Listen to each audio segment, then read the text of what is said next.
د سترې محکمې د دعوت او ارشاد ریاست د کابل د ښاري ابتدایه محکمې له کارکوونکو ازموینه واخیسته. د روان 1445 هجري قمري کال د ربیع الاول میاشتې په 25 او 26 نیټه د سترې محکمې د دعوت او ارشاد ریاست د کابل ولایت د ښاري ابتدایه محکمې له کارکوونکو څخه د هغه دیني درسونو تحریري او تقریري ازموینه واخیسته چې د یاد ریاست د مدرسینو لخوا تدریس شوي وو. د سترې محکمې د دعوت او ارشاد ریاست مسؤلینو د دغه ازموینې موخه د هغه دیني زده کړو د تدریس د پایلې معلومول وبلل چې په تیره موده کې د یاد ریاست د مدرسینو لخوا د ابتدایه محکمې کارکوونکو ته تدریس شوي دي. د دعوت او ارشاد ریاست اړوند د کابل ښاري ابتدایه محکمې مدرس محترم مفتي روح الله محمدي وویل د علي قدر امیر المؤمنین حفظه الله تعالی ورعاه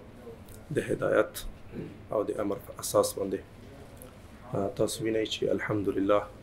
د اسلامي امارت په ټولو اداراتو کې په ټولو وزاراتو کې دعوت ارشاد ریاستونه پرانستل شوي دي او د خدمتونه الحمدلله روان دي. نو همدارنګه موږ هم د سترې محکمې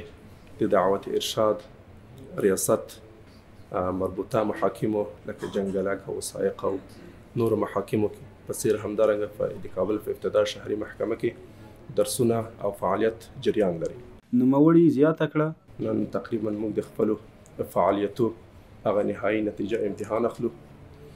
او په هغې کې دوه قسمه کارمندان دي چې یو تحریري لیک کولی شي د هغو نه جلا امتحان اخیستل کېږي او بل داسې کارمندان دي چې تقریر امتحان به ورکولی شي تحریر نشي کولی د هغو نه جلا امتحان دی او دا تقریبا دوه پړاوه لري د امتحان نه. یو اولنی پړاو د نن دی د امتحان او وروسته دویم پړاو چې سبا دی انشاءالله د هغې په اړه باندې به موږ دوی ته وضاحت ورکړی انشاءالله چې کوم کسان تحریر والا وي کوم کسان به تحریر وي د هغې نه به انشاءالله سبا امتحان اخیستل کېږي. نو دا یو لوی فخر او د افتخار ځای دی د موږ دپاره او کارمندان هم په دې کار باندې د امارت نه ډېر راضي او خوشحاله دي. دغه راز د سترې محکمې د دعوت او ارشاد ریاست مدرس محترم مفتي عصمت الله برهان وویل چې دا یو نیک اقدام دی چې په وزارتونو کې میشت مامورینو او همدارنګه کارکنانو کارمندانو ته ټولو ته د دوی هغه د اسلام هغه ضروري فرائض او واجبات او هم دارنګه اسلامي مهم احکام چې د دوی په زندگی کې یو د مسلمان په زندگی کې ورته اړتیا لري د هغوی په هکله مو تدریسات ورته شروع کړي دي. نوموړي زیاته کړه د سترې محکمې د دعوت ارشاد ریاست ویاړ او افتخار لري چې نن موږ هم خپل فعالیت لکه څرنګه چې په نورو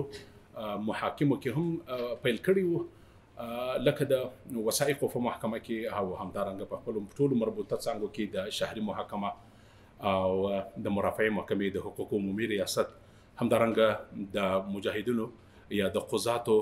محافظوي کنډک یا د محاکمو محافظوي قطعه چې رامنځته شوې د وزیر کسیس کې په هغوی کې هم لله الحمد د سترې محکمې د دعوت ارشاد ریاست خپل کوششونه او وهاند جاري ساتلي دي او هلته هم الحمدلله زموږ فعالیت جریان لري.